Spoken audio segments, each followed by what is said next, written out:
अस्सलाम वालेकुम। अस्सलाम वालेकुम। वालेकुम अस्सलाम। सर ये इशरत बीबी का नंबर है? हेलो। नहीं, उनके हस्बैंड का नंबर है। ठीक है सर, मैं डिप्टी कमिश्नर ऑफिस साउथ की तरफ से कशमाला कादिर बात कर रही हूँ। कौन बात कर रही हो? मुझे Kashmala Qadir from deputy commissioner office south. जी। ठीक है सर, मुझे ये पूछना था कि इशरत जो है वो अपने आप क्वारंटाइन किया हुआ है इन्होंने, या कहीं हॉस्पिटल में एडमिट है? वो तो अल्लाह के पास चली गई है। सॉरी, कब सर? 2 दिन हो गए। कोरोना की वजह से डेथ हुई है? नहीं, कत्ल किया गया उनका। क्या मतलब? मतलब ये कि रिपोर्ट नेगेटिव आने के बाद जबरदस्ती कोरोना में उसको घुसा कर और आइसोलेशन में रख के और उसको वेंटिलेटर पे डाल के मार दिया गया उसको। कहाँ पर? मेरे पास प्रूफ है, मेरे जेब में अभी भी लिए फिर रहा हूँ, लेकिन कोई सुनवाई नहीं है कहीं पर भी। मेरे पास रिपोर्ट है दोनों, एक भी नहीं। उनको एक पे डाउट हुआ कि नहीं भाई ये जो अलामात है ये कोरोना की है। मैंने कहा भाई ये रिपोर्ट तुम्हारे सामने आई हुई है जियाउद्दीन के। उन्होंने कहा हम दूसरा टेस्ट कराएंगे। दूसरा कराया, वो 48 घंटे में रिपोर्ट आई, वो भी नेगेटिव आई। फिर भी कहा नहीं, हाँ फिर भी नहीं। फिर वापस में डॉक्टरों ने मुशावरत करके उसको जो है डिक्लेयर कर दिया कोरोना। और एक दिन के बाद फिर क्या उसको पता नहीं दिया गया, जिसपे वेंटिलेटर पे कर दिया। फिर वहां से इंडस में शिफ्ट किया। इंडस में 2 दिन में अल्लाह को प्यारी हो गई। I'm sorry sir, I'm so sorry. मुझे नहीं मालूम था, मैं इंफॉर्मेशन के लिए कॉल कर रही थी जस्ट। मसलन इंफॉर्मेशन क्या मकसद है, मैं समझा नहीं आपकी। सर मुझे नहीं मालूम था डेथ का, सॉरी। मुझे जस्ट मैं इंफॉर्मेशन के लिए कॉल कर रही थी। रिपोर्ट भी दे दूं आपको, वो जो नेगेटिव के हैं वो भी बता दूं। होना तो खैर कुछ नहीं है। नहीं सर, ये तो ऑफिशियल नंबर है, सॉरी मैं तो ये तो कुछ नहीं कर सकती। फिर भी मैं एक अब पता नहीं दिल कैसे ठंडा करूं। आप लोगों का जो फोन आ जाता है तो कहीं ना कहीं दिल का गुबार निकाल लेता हूं। एक बिल्कुल जवान बच्चे हैं, मकसद 2 बच्चे ऐसे जिनको पढ़ा रही थी, एक बीडीएस कर रही थी और एक सॉफ्टवेयर इंजीनियरिंग कर रहा था बेटा।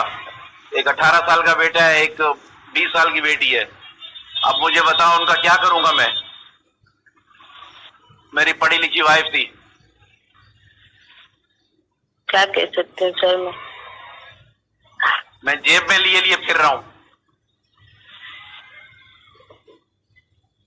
और आपने जियाउद्दीन ने रिपोर्ट्स वगैरह दोबारा दिखाई जाकर? अब क्या करने दिखाकर मैडम? मकसद ये है कि वो दुनिया से चली गई, अब क्या होना है? अब कुछ भी नहीं होना है। हमें नहीं है पता, हमारी पैदाइश सिंध की है, हम नहीं देखते हैं दुनियादारी में क्या हो रहा है। कुछ भी नहीं होना है मैडम। सही बात है। टाइम जाया करना, रोजे में अपने आप को परेशान करना, उसको आइसोलेशन में डाल के फिर हमें पूरा दिन रोजे में ख्वार किया कि जाओ कोई हॉस्पिटल ढूंढो, उसमें शिफ्ट करना है। हम कोरोना का मरीज नहीं रखते। भाई कोरोना की मरीज तो वो है ही नहीं, तुम लोगों ने जानबूझ के कर दिया। 2 रिपोर्ट तुम्हारी अपनी है, तुमने डिक्लेयर कर दिया कि ये नहीं कोरोना है। मुझे बताओ ना, वो रिपोर्ट तो बताओ मुझे जिसमें तुमने ये कोरोना, वो रिपोर्ट तो दो। ये नेगेटिव तो चलो मैंने किसी तरीके से आप लोगों से निकलवा लिए, मुझे पॉजिटिव वाले भी तो जरा दिखाओ ना। सही। लेकिन नहीं, वही हुआ, हमसे तो कहीं हो नहीं सका। भागदौड़ हमने की वो। इन्होंने भाई वो इंडस में रात में एक बेड का इंतजाम कर दिया और वेंटिलेटर की हालत में शिफ्ट किया। वहां शिफ्ट करने के 2 दिन बाद वहां से फिर एक अलग लॉलीपॉप मिलता रहा। 2 दिन उन्होंने वीडियो कॉल पे इशारतन बातें करवाई हमारी। बस वो 2 दिन के बाद जो है रात 2 बजे बुलाया डॉक्टर ने, जो काउंसलिंग करते हैं। बोला भाई आप लोगों को पता है आप क्या था? भाई क्या था? वेंटिलेटर पे थी और जान भर ना हो सकी। और अल्लाह पाक आपको सुबह मैं अपने पूरे इलाके के मेडिकल स्टोर और जितने छोटे छोटे क्लिनिक है सबको मैंने हाथ जोड़ कर कहा है कि जो भी आए मरीज बराए मेहरबानी यहीं इलाज करो, किसी बड़े अस्पताल में रेफर ना करें, किसी बड़े अस्पताल की तरफ ना भेजें। पता नहीं ये कौन से अपने कोटे पूरे कर रहे हैं इंसानों को मार मार कर, और ये भूल जाते हैं कि इनको मरना नहीं है।